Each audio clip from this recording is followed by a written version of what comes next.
إبراهيم وعلى آل إبراهيم إنك حميد مجيد. اللهم بارك على محمد وعلى آل محمد كما باركت على إبراهيم وعلى آل إبراهيم إنك حميد مجيد. محترم سامعین نظام،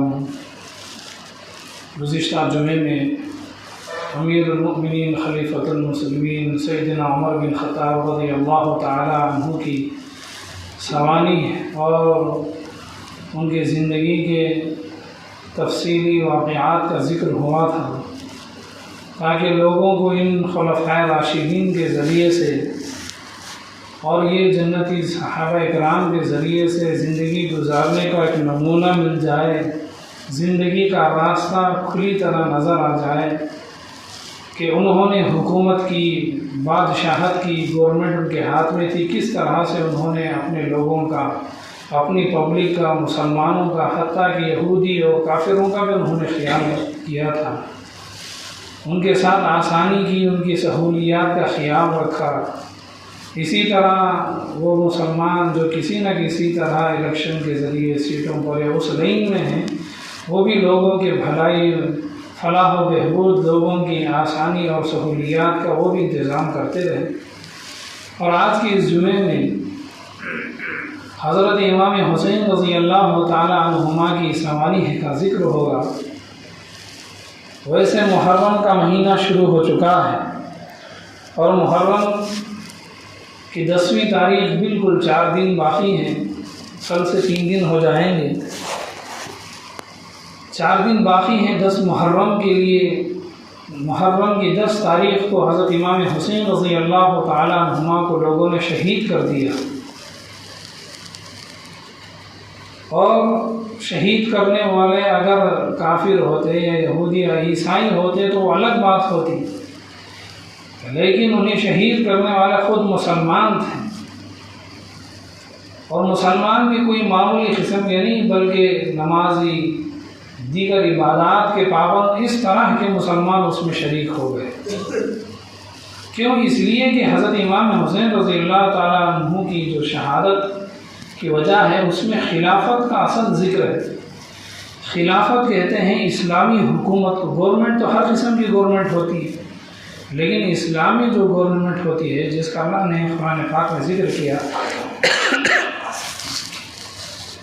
انی جاعل فی الارض خلیفہ، میں انسانوں کو زمین پر اپنا خلیفہ بنایا، اور انسان خلیفہ بن کر خدا کی خلافت کو قائم رکھے، اسلامی حکومت کو نافذ کرے، یہ اصل چیز ہے۔ مسلمانوں کے ملک آج دنیا میں بہت سارے ہیں، تقریباً 60 کے قریب مسلمانوں کی کنٹریاں موجود ہیں، ان کے ملک موجود ہیں، لیکن وہاں پر بہت کم ایسے ہیں جہاں پر خلافت ہو، اسلامی حکومت ہو۔ بادشاہت آج بھی سعودی عرب میں بادشاہت ہے، انہی کے خاندان میں وہ چل رہا ہے، وہ خلافت نہیں ہو، بادشاہت ہے، اور ایسے ہی دوسرے ممالک بھی ہیں۔ تو بہرحال حضرت امام حسین رضی اللہ تعالیٰ عنہ کی جو شہادت کا واقعہ ہوا، اس میں بھی حکومت، سیاست، راجنیتی، پولیٹیکل میٹر اس کے اندر بھی شامل حال تھا۔ حضرت امام حسین رضی اللہ تعالیٰ عنہ شعبان کی 5 تاریخ کو پیدا ہوئے، اور 4 ہجری کہتے ہیں مدینہ طیبہ جانے کے 74 سال میں حضرت امام حسین رضی اللہ تعالیٰ عنہ کی پیدائش ہوئی۔ جب پیدائش ہوئی تو اللہ کے نبی علیہ السلام کو خبر دی گئی کہ آپ کو ایک نواسا پیدا ہوا، دوسرا نواسا آپ کو پیدا ہوا ہے۔ پیغمبر علیہ الصلوۃ والتسلیم خوشی سے آئے اور آ کر کے اپنے نواسے کو گود میں لیا، اپنا لعاب دہن منہ میں ڈالا، ان کے سیدھے کان میں اذان دی اور دوسرے کان میں اقامت کہی۔ یہ ایمان والوں کا طریقہ ہے، اسلام کا طریقہ ہے۔ چاہے کسی بھی بچے کی یا بچی کی یا بیٹا ہو یا بیٹی ہو، کہیں بھی پیدائش ہو جائے، اگر خود کو اذان آتی ہو یا اقامت دینی آتی ہو تو بچے کے ایک کان میں اذان دی جائے، دوسرے کان میں اقامت دی جائے، پھر اس کے بعد اسے گٹھی دی جائے۔ لیکن اگر اسپتالوں میں پیدا ہونے کے بعد اگر بچوں کے کان میں نہ اذان ہے نہ اقامت ہے، ماں باپ کو بھی اس کا علم نہیں ہے، کئی مہینے سالوں بعد پتہ چلتا ہے کہ بچے کی پیدائش پر سیدھے کان میں اذان اور دوسرے کان میں اقامت دینی تھی، یہ بہت دیر میں جا کے پتہ چلتا ہے۔ تو شروع ہی سے بچے کی پیدائش کے فوراً بعد دونوں کانوں میں اللہ کا نام لیا جاتا ہے تاکہ ساری زندگی وہ اللہ کے نام کے ساتھ اپنی زندگی گزارے۔ تو پیغمبر علیہ الصلوۃ والتسلیم نے بچے کی پیدائش کے بعد سب سے پہلا کام کیا کرنا ہے وہ بتلا دیا۔ پیدائش کے بعد سب سے پہلا کام ماں کا دودھ پلانا نہیں ہے۔ اگر ماں کا دودھ پلانا ہوتا تو اللہ کے رسول وہاں پر بتا دیتے۔ جب ڈلیوری ہوتی ہے، ڈلیوری کا وقت ہوتا ہے، سبھی کو معلوم ہوتا ہے گھر والوں کو، ایسے وقت میں کسی مؤذن کو یا کسی اپنے جان پہچان کے لوگوں کے، اپنے پڑوسی میں جن کو اذان دینی آتی ہو، اقامت دینی آتی ہو، کسی ایسے آدمی سے پہلے ہی بات کر لیں کہ اگر ڈلیوری ہو جائے تو کان میں اذان دے، دوسرے کے میں اقامت دے۔ تو اس طرح بچے کا پیدائش کے بعد یہ عمل ہوتا ہے۔ تو اللہ کے نبی علیہ الصلوۃ والتسلیم نے کان میں اذان دی، دوسرے کان میں اقامت کہی، اپنا لعاب دہن ان کے منہ میں ڈال دیا، گٹھی میں ڈال دی، اور پھر اس کے بعد خوش ہو گئے کہ اللہ نے مجھے خوبصورت سا نواسا عطا فرمایا ہے، خوشی کا اظہار فرمانے لگے۔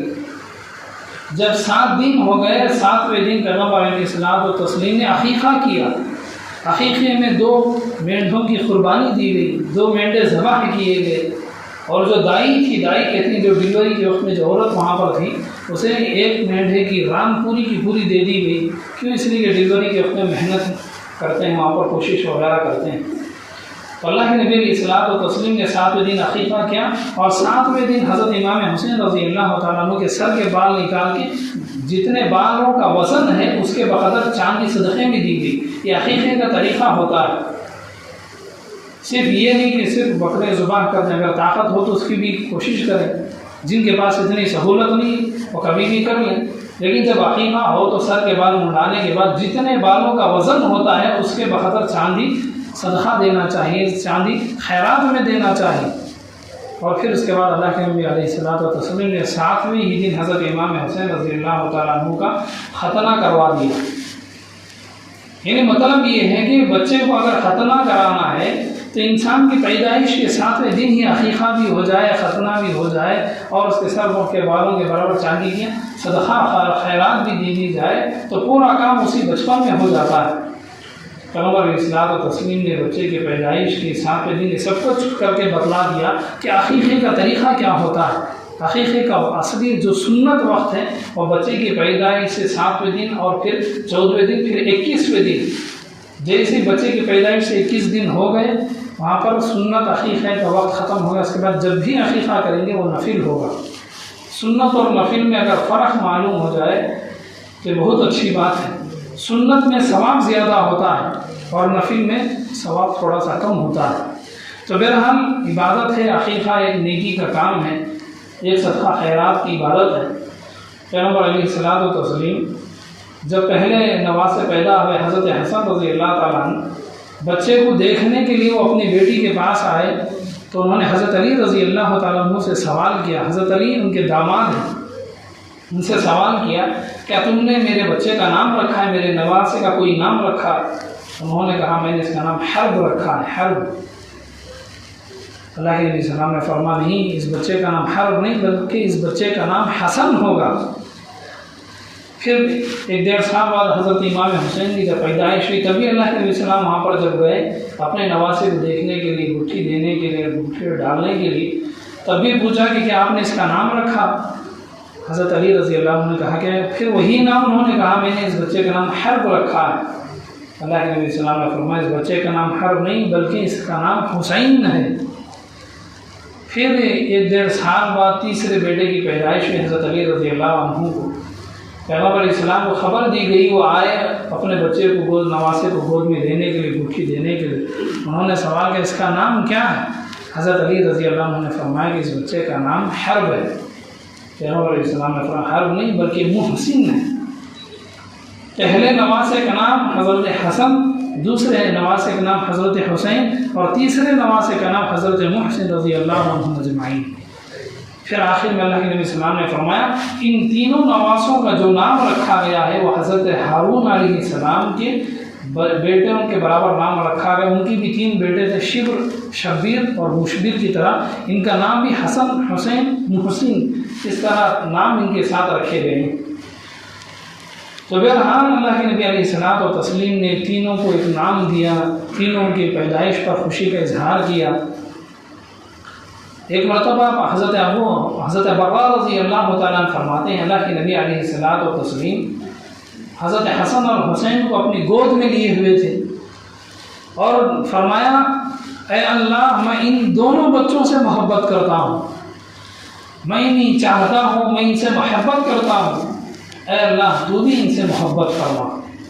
یہ جو پہلی روایت حدیث ہے جس میں اللہ کے نبی صلی اللہ علیہ وسلم خود بھی محبت کا اظہار کر رہے ہیں کہ میں ان اپنے نواسوں سے، ان بچوں سے میں محبت کرتا ہوں. پھر اللہ سے دعا کی کہ اے اللہ آپ بھی میرے ان نواسوں سے محبت فرمائیے. یہ پہلی حدیث ہوگی. اور جو دوسری حدیث ہے جو حضرت ابو ہریرہ رضی اللہ تعالیٰ عنہ کی ہے، وہ کہتے ہیں اللہ کے نبی علیہ الصلوۃ والتسلیم ایک مرتبہ گھر سے باہر نکلے، سیدھے کندھے کے اوپر حضرت حسن رضی اللہ تعالیٰ عنہ تھے اور دوسرے کندھے پر حضرت امام حسین رضی اللہ تعالیٰ عنہ تھے. بڑے کا نام ہے، بڑے نواسے کا نام ہے، بڑے بھائی کا نام ہے حضرت حسن اور چھوٹے بھائی اور چھوٹے جو ہیں ان نواسے کا نام ہے حضرت حسین. حسن اور حسین دونوں اللہ کے نبی علیہ السلام کے کندھوں پر بیٹھے ہوئے تھے، دونوں ہنسی مذاق کر رہے تھے پیغمبر علیہ السلام کے ساتھ. کندھے پر بیٹھ کر کے وہ کھیل رہے تھے. اللہ کے نبی علیہ الصلوۃ والتسلیم اپنے دونوں نواسوں کو ہنساتے ہوئے، کھلاتے ہوئے، ان بچوں کے ساتھ مذاق کرتے ہوئے باہر آ گئے، گلی محلے میں آ گئے.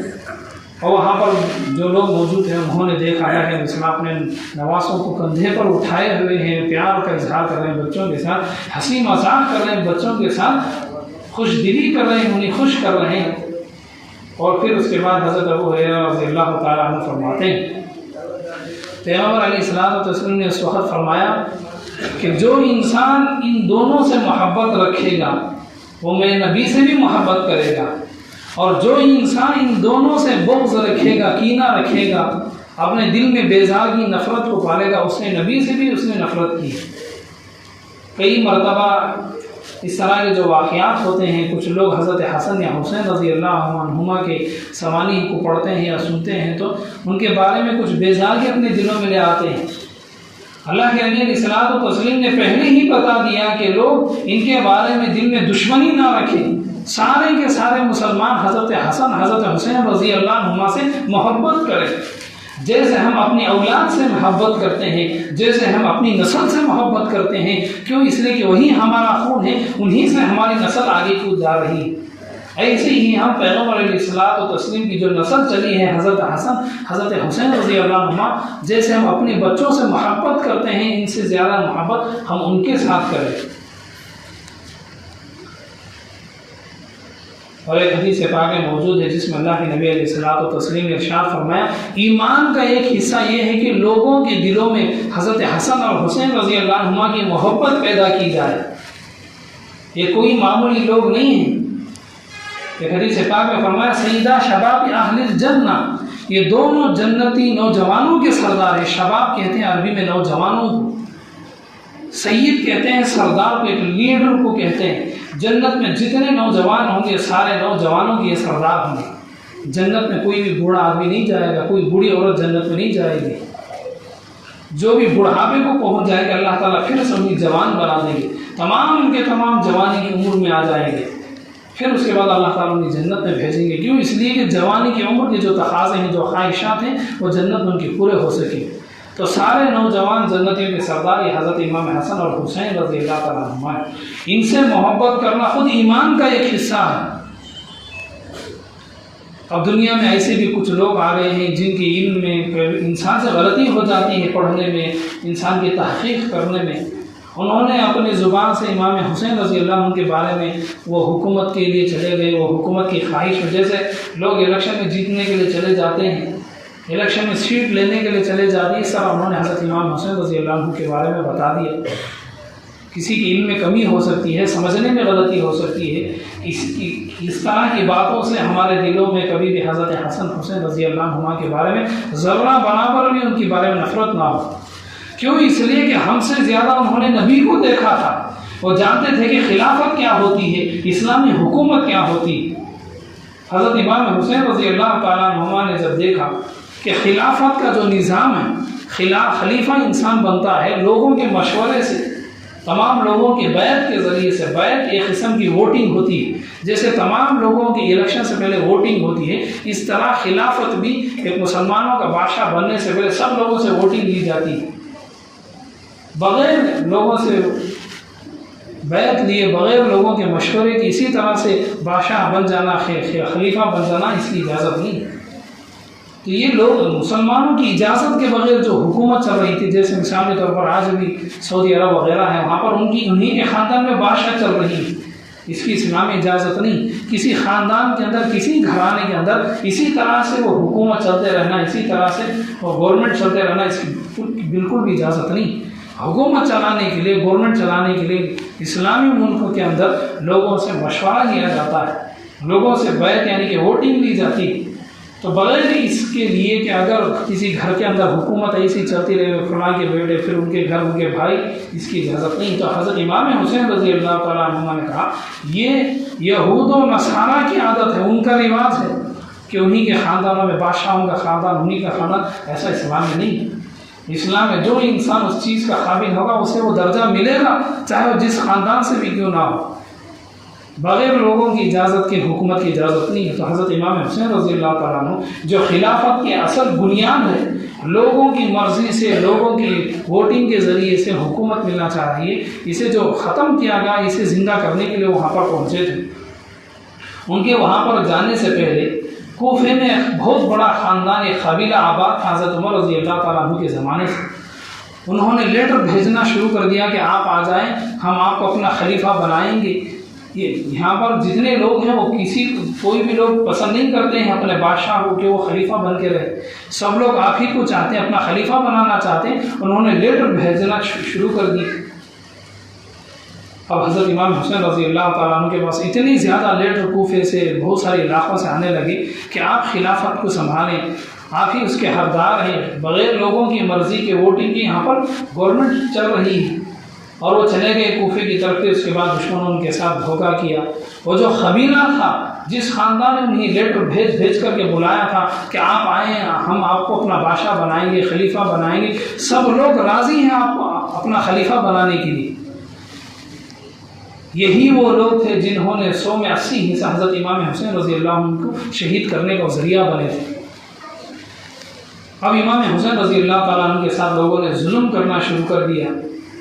کتابوں میں موجود ہے، حضرت امام حسین رضی اللہ تعالیٰ عنہ کربلا کے میدان میں ایک آدمی نے بڑی ہی حقارت کے ساتھ، گستاخی کے انداز میں، بے ادبی کے انداز میں وہ کہنے لگا تمہارے لیے جہنم میں جانا مبارک ہو۔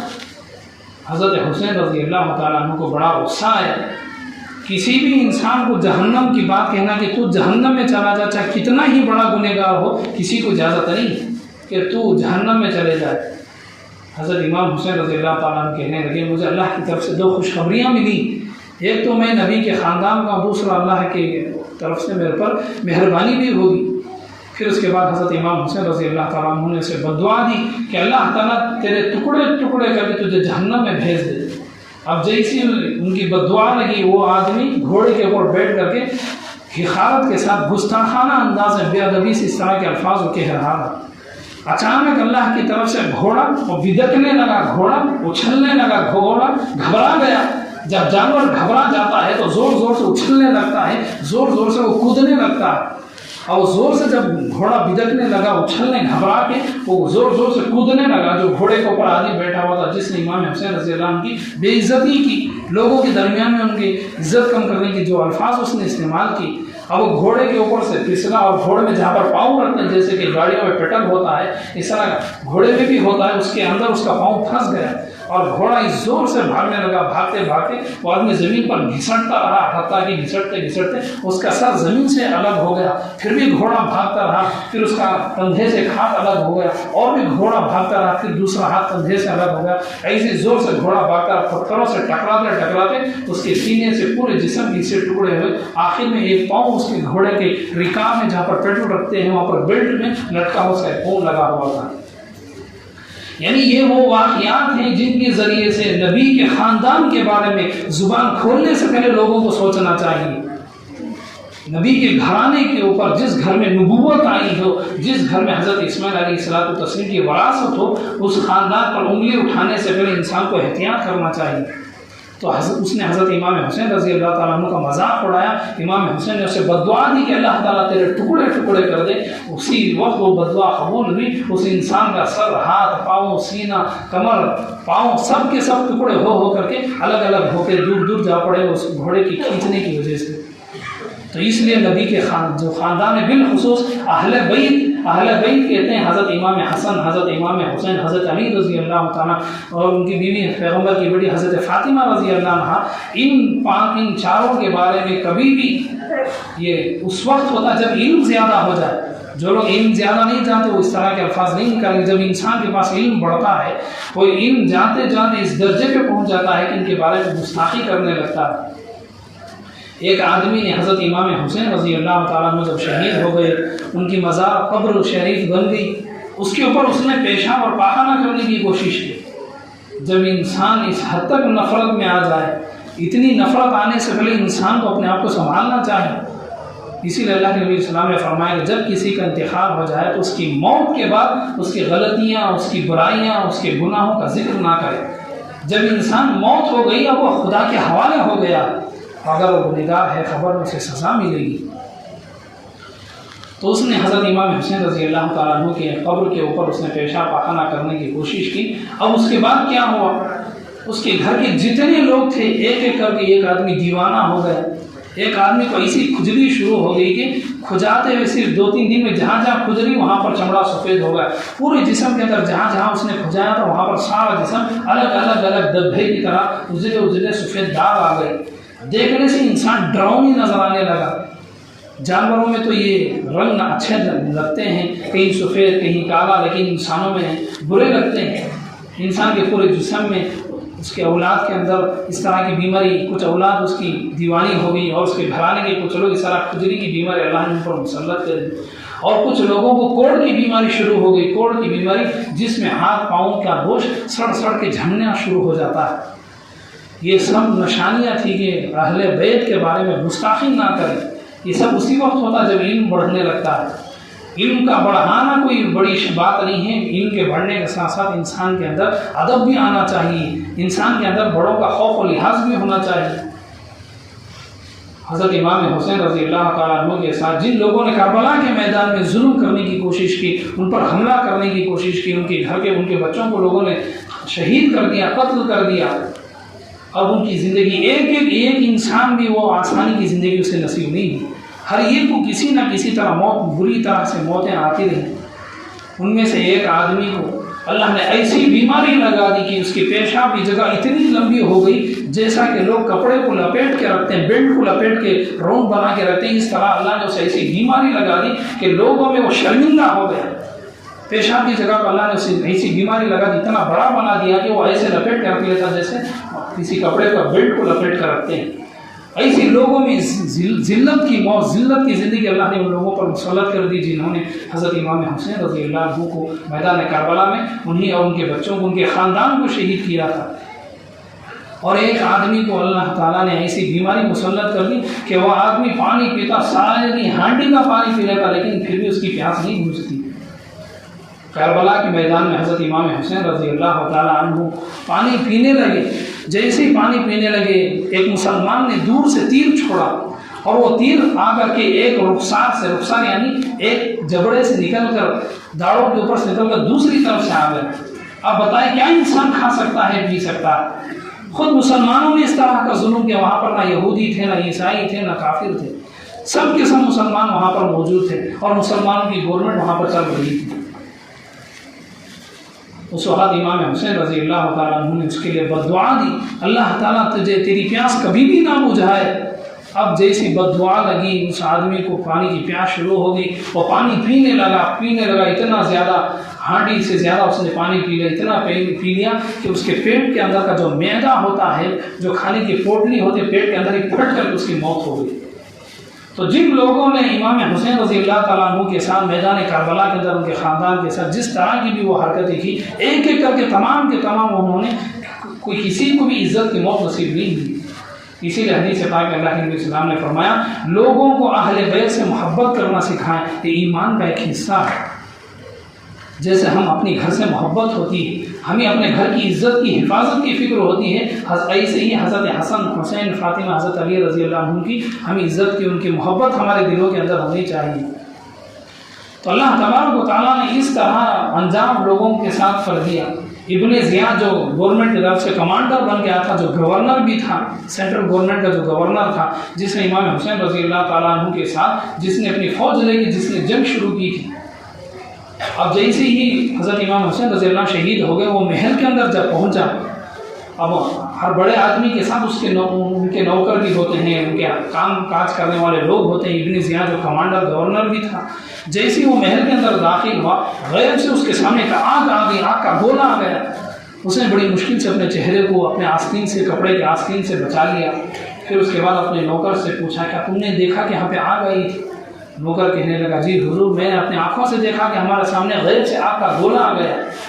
ابن زیاد کہنے لگا، ہماری گناہوں کی سزا شروع ہو چکی ہے، ہم نے جو امام حسین کے ساتھ جو جنگ کی ہے، ہم نے جو ان کے خاندان کو قتل کیا، شہید کیا ہے، اس کی سزا ہمیں شروع ہو چکی ہے، لیکن لوگوں میں اس بات کو نہیں بتانا چاہیے، اسے راز رکھنا چاہیے۔ اس کی موت کے بعد اس آدمی کے نوکر نے لوگوں کو بتا دیا۔ تو اس طرح سے لوگوں کے ساتھ سب کچھ ہوتا رہا۔ ابن زیاد جو کمانڈر، جس نے حضرت امام، اس کی فوج وغیرہ نے امام حسین رضی اللہ عنہ کے شہید ہونے کے بعد ان کے جسم سے سر ہی کو الگ کر دیا، لے کر ابن زیاد کے پاس لایا گیا۔ ابن زیاد اپنے محل میں جو بیٹھا تھا، گورنر اور کمانڈر تھا، ایک وقت ایسا آیا کہ جس انسان نے اس طرح جنگ کی، اس طرح کی حالت کی، خود اس کی بھی موت ہو گئی، اور اس کا بھی سر جسم سے کاٹ کر ایک بڑے تباہ کے اندر رکھا گیا۔ رکھ کر کے اسی محل میں ایک دوسرے جو اس کے بعد کے کمانڈر تھے، ان کے سامنے لایا گیا۔ وہ جو کمانڈر کو کہنے لگا، پہلے یہاں پر ابن زیاد کے لوگوں نے امام حسین رضی اللہ عنہ کا سر یہاں پر وہ لے کر آئے تھے بڑے تباہ کے اندر، اور اس کے بعد خود ابن زیاد کا سر کاٹ کے یہاں پر لایا گیا۔ وہ کہنے لگا، ایسا معلوم ہوتا ہے کہ جگہ بالکل منحوس، اس کے بعد اس نے پورے محل ہی کو گرا دیا۔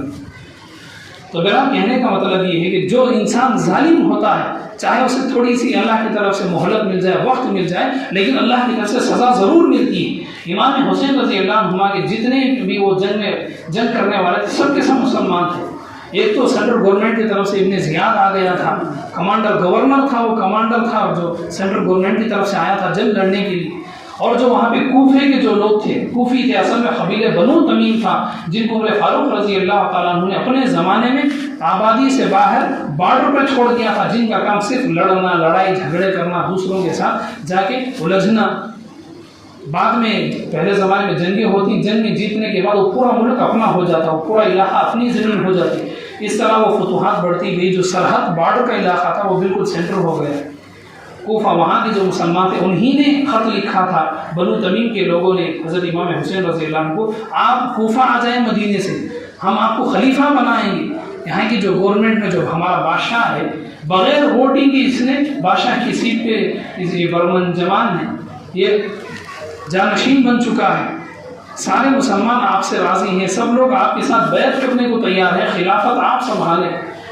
تب جا کے امام حسین رضی اللہ تعالیٰ عنہ، جب کمانڈر نے دھمکی دی قبیلہ بنو تمیم کے لوگوں کو کہ تم لوگ یہاں سے چلے جاؤ ورنہ ساری کے ساری ملٹری سپاہی تمہارے گھروں کو آگ لگا دیں گے۔ حضرت امام حسین رضی اللہ تعالیٰ عنہ نے دیکھا کہ یہ جس خاندان نے مجھے مدینے سے بلایا تھا، وہ ایک ایک کر کے میرا ساتھ چھوڑ رہے ہیں۔ انہوں نے کہا کہ تم نے جو خط لکھا تھا مجھے، جو لیٹر بھیجے تھے، جو کچھ تم نے اپنے ہاتھوں سے لکھے ہوئے لیٹر بھیجے تھے، سارے کے سارے وہ تھیلیوں میں میرے پاس بھرے ہوئے۔ تب وہ جو خاندان تھا وہ سمجھ گئے، اگر وہ تھیلی، وہ بیاگ جس کے اندر وہ لیٹر موجود ہیں، اگر وہ کمانڈر کو مل جائے، کمانڈر سے پھر بادشاہ تک وہ چلے جائے، ہمارے پورے خاندان کے گھرانے کے بچے کا سر کاٹ دیا جائے گا۔ اس لیے ان خطوں کو جلانے کے لیے انہوں نے امام حسن رضی اللہ عنہ کو شہید کیا، جو ان کے خیمے لگے تھے ریگستان کے علاقے میں، ان کے گھروں کو تمام کے تمام کو جلا دیا، ورنہ امام حسین رضی اللہ عنہ کو شہید کرنے کے بعد ان کے گھروں کو جلانے کی کیا ضرورت تھی؟ اصل میں ان ٹینٹ کے اندر وہاں پر وہ جو لیٹر موجود تھے، جو ثبوت پروف تھا بلانے کا، اسے جلانا مقصود تھا۔ وہ سارا کا سارا خاندان نمازی، عبادت گزار، ہماری طرح وہ بھی عبادت کرنے والے، نیکی کا کام کرنے والے، لیکن اپنی جان بچانے کے لیے انہوں نے امام حسین رضی اللہ تعالیٰ عنہ کے ساتھ اس طرح غداری کا معاملہ کیا۔ تو بہرحال ہم لوگوں کو چاہیے کہ ہم حضرت امام حسین رضی اللہ تعالیٰ عنہ سے محبت کریں۔ آپ اندازہ لگائیں اللہ تعالیٰ نے ان پر کتنی مہربانی کی۔ ایک مرتبہ حضرت حسن اور حسین رضی اللہ عنہ چھوٹے سے بچے تھے، اللہ کے نبی علیہ الصلوۃ والتسلیم کے ساتھ مسجد میں موجود ہیں۔ حضرت ابو ہریرہ رضی اللہ تعالیٰ عنہ فرماتے ہیں رات کا وقت تھا، عشاء کی نماز تھی، جب عشاء کی نماز ہوئی زوردار بارش شروع ہو گئی، بجلیاں پڑنے لگی۔ اب جب بارش شروع ہوئی تو اللہ کے نبی السلام نے مجھ سے کہا کہ ان بچوں کو لے جا کر کے ان کے گھر میں چھوڑ آؤ۔ اب جیسے ہی وہ باہر نکلے، اللہ کے نبی علیہ الصلوۃ والتسلیم نے کہا کہ جاؤ اپنی ماں کے۔ اسی وقت بجلی نکلی، جیسے ہی بجلی نکلی اللہ کی اجازت سے بجلی ایسے ہی رک گئی، بجلی کی روشنی مسجد سے لے کر حضرت فاطمہ رضی اللہ عنہا جو نبی کی بیٹی ہیں اس گھر تک پوری طرح سے وہ پوری کی پوری گلی روشن ہو گئی۔ بجلی جب آتی ہے سیکنڈوں کے اندر وہ ختم ہو جاتی ہے، لیکن جو بجلی کسی کے لیے رکنے والی نہیں ہے، لیکن اللہ تعالیٰ نے حضرت حسن اور حسین رضی اللہ عنہما کے لیے رات کے اندھیرے کو ختم کرنے کے لیے، راستے کو روشنی پہنچانے کے لیے اللہ تعالیٰ نے بجلی کو رکا دیا۔ بجلی رکی رہی، اس کی روشنی پوری گلی جہاں تک گھر کا وہاں تک روشنی رہی۔ حضرت ابو ہریرہ رضی اللہ تعالیٰ عنہ کہتے ہیں اس بجلی کی روشنی، بجلی آسمان میں ایسی رکی رہی ہے، ان دونوں نواسوں کو لے جا کر ان کے گھر چھوڑ کر کے آ گئے۔ تو اللہ تعالیٰ کی طرف سے جب ان کے اوپر اتنی مہربانی ہو تو ہم بھی ان سے محبت کرنا چاہیے۔ اسی لیے اللہ کے نبی السلام نے فرمایا جو انسان حضرت حسن اور حسین سے محبت کی ہے اس نے میں نبی سے محبت کی ہے، جس نے ان دونوں سے نفرت کی ہے اس نے مجھ سے بھی نفرت کی ہے۔ آپ اندازہ لگائیں پورے لوگوں میں سب سے زیادہ عبادت گزار، نماز کے پابند، صدقہ خیرات کرنے والے، یہاں تک کہ حضرت امام حسین رضی اللہ تعالیٰ عنہ نے 25 حج کیے ہیں، اور وہ بھی پیدل حج کیے ہیں، اپنے پاؤں سے چل کر کے۔ ایک حج نہیں، آج کے زمانے میں 1-2 حج کر لینا بہت بڑی بات ہوتی، 25 حج انہوں نے اپنے پاؤں سے چل کر کے وہ حج کیے ہیں، اور سواری کے اوپر تو اور بھی زیادہ انہوں نے کیے۔ تو کیا کمی تھی ان کے پاس عبادات کی، نمازوں کی؟ اسی لیے اللہ کے نبی اسلام نے ان کے جنتی ہونے کی گواہی سیدنا شباب اہل الجنہ، یہ جنتی لوگوں میں سے ہیں، جو جنتی لوگوں میں سے حضرت حسن اور حسین سے ہمیں محبت کرنا چاہیے۔ اگر آپ کے پاس سہولت ہے، طاقت ہے، آپ ان کے لیے کچھ کھانا وغیرہ، صدقہ وغیرہ کر کے، دعوت وغیرہ کسی غریب گھرانے میں راشن پہنچا کر کے وہ ثواب حضرت امام حسین کے لیے نیت سے اس طرح کسی کو کھلائیں، پلائیں، کپڑے دیں، جتنا آپ صدقہ خیرات کر سکتے ہیں کریں۔ جب بھی محرم کا مہینہ آتا بہت سے لوگ حضرت امام حسین رضی اللہ عنہ کو ثواب پہنچانے کی نیت سے، ہمارے ثواب کی کوئی ضرورت نہیں۔ آپ اندازہ لگائیں جن کے لیے رات میں راستہ بنانے کے لیے، رات کے اندھیرے کو ختم کرنے کے لیے جب اللہ نے بجلی کو رکا دیا، ان کے لیے ہمارے ثواب پہنچانے کی کوئی ضرورت نہیں۔ لیکن ایک محبت بھی کوئی چیز ہوتی ہے، محبت کے اظہار کا ایک طریقہ ہوتا ہے۔ تو محبت کے اظہار کے لیے اور ان کی ثواب پہنچانے کے لیے، جن کے بہت سارے لوگ پورے محرم کے مہینے میں بہت سارے حضرت امام حسین رضی اللہ عنہ کے ثواب پہنچانے کے لیے سے لوگوں کو کھلاتے ہیں، یتیم بچوں میں کپڑے پہناتے ہیں، غریبوں کے گھرانوں میں راشن تقسیم کرتے ہیں۔ اس طرح سے حضرت امام حسین رضی اللہ تعالیٰ عنہ کے لیے ثواب کی نیت سے اس طرح سے صدقہ خیرات کریں، محبت کا اظہار کریں، اور ان کے لیے درود میں بھی ایک درود ایسا آتا ہے جس میں اہل بیت کا ذکر ہوتا ہے۔ ایک درود وہ ہے جس میں صرف نبی کا نام ہوتا ہے، جتنے درود ہیں اس میں سب کے سب نبی کے درود ہوتے ہیں، لیکن بہت کم درود ایسے جس میں اہل بیت کا ذکر ہوتا ہے۔ ایسے درود کا اہتمام کرنا چاہیے۔ تو برا اللہ تعالیٰ ہم تمام کو حضرت امام حسین سے رضی اللہ تعالیٰ عنہ سے محبت عطا فرمائے۔ آمین۔ وآخر دعوانا الحمد للہ رب العالمین۔